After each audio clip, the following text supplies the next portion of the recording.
या वो सेल्स वहां पे अपनी जो मेरिस्टेमेटिक एक्टिविटी होती है उसको लॉस्ट करते हैं, उसको वो खो देते हैं।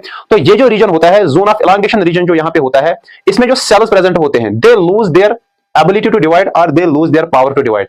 मींस जो अभी तक मेरिस्टेमेटिक ग्रोइंग रीजन में वहां पे सेल्स में एबिलिटी थी डिवाइड होने की, वहां पे सेल्स कंटिन्यूअसली डिवाइड हो जाते थे, नए नए सेल्स प्रोड्यूस करते थे। लेकिन जब मेरिस्टेमेटिक जब एलांगेशन जोन में सेल्स पहुंच जाते हैं तो वहां पे ये जो उनकी एबिलिटी होती है वो खत्म हो जाती है।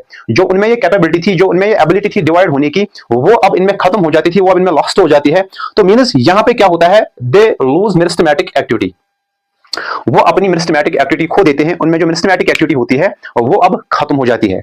जब इनमें मेरिस्टेमेटिक एक्टिविटी खत्म हो जाती है तो अब ये जो जोन ऑफ एलांगेशन में सेल्स प्रेजेंट होते हैं वो नए नए सेल्स प्रोड्यूस नहीं कर सकते हैं, बल्कि ये एबिलिटी किनमें थी, जो मेरिस्टेमेटिक ग्रोइंग रीजन में सेल्स वहां पे प्रेजेंट थे, जिनमें मेरिस्टेमेटिक एक्टिविटी प्रेजेंट थी, वो नए नए सेल्स प्रोड्यूस करते थे। लेकिन जब ये सेल्स जोन ऑफ एलांगेशन में पहुंच जाते हैं, जब ये इस रीजन में पहुंच जाते हैं, तो यहाँ पे ये जो सेल्स होते हैं, ये सेल्स अपनी एबिलिटी खो देते हैं। ये सेल्स डिवाइड होने की जो एबिलिटी होती है उनमें उनमें खत्म हो जाती है, वो उनको खो देते हैं।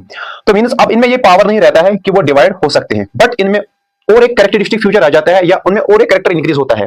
एक साइड से अपने मेरिस्टेमेटिक एक्टिविटी को खो देते हैं, एक साइड से उनमें जो पावर ऑफ डिवीजन था वो खत्म हो जाता है। लेकिन दूसरे साइड में क्या होता है उनके साथ, जो ये सेल्स होते हैं, they undergo rapid elongation and enlargement. ये जो सेल्स वहां पे होते हैं उनमें रैपिड एलांगेशन हो जाती है, उनमें रैपिड एनलार्जमेंट हो जाता है। तो ये जो यहाँ पे सेल्स होते हैं ये रैपिडली वहां पे